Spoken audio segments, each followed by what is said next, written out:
రాముల వారికి నమ్మిన బంటు హనుమంతుడని ప్రపంచం మొత్తం తెలుసు. అలాగే రాముల వారి కోసం చెరసాలలో బందీ అయినటువంటి రామదాసు గురించి కూడా తెలియని వారంటూ ఎవ్వరూ ఉండరు. మన తెలంగాణ రాష్ట్రం భద్రాచలంలో స్వయంభుగా వెలిసినటువంటి సీతారామస్వామి వారి దేవస్థానాన్ని వీక్షించడానికి రోజుకి కొన్ని వందల సంఖ్యలో భక్తులు వస్తూ పోతూ ఉంటారు. అలాగే జ్ఞానగుట్ట పైన ఉన్నటువంటి రామదాసు జ్ఞాన మందిరాన్ని కూడా దేవాలయానికి వచ్చే భక్తులు ఒకసారి వీక్షిస్తే చాలా బాగుంటుంది. రామాలయం చూడడానికి వచ్చే భక్తుల్లో కొంతమంది అయినా సరే ఈ జ్ఞాన మందిరానికి వచ్చి ఒక 10 నిమిషాలు మెడిటేషన్ చేస్తే చాలు, మైండ్ చాలా రీఫ్రెష్ అవుతుంది.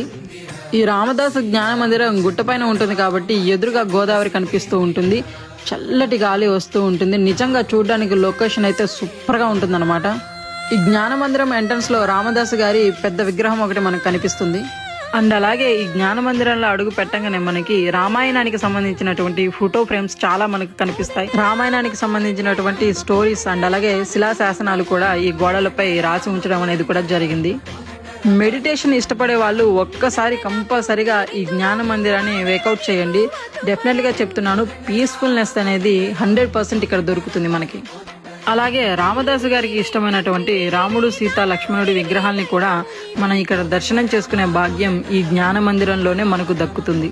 ఈసారి రామ దర్శనానికి వెళ్ళినప్పుడు ఈ ప్లేస్ ను మాత్రం అస్సలు మిస్ కాకండి.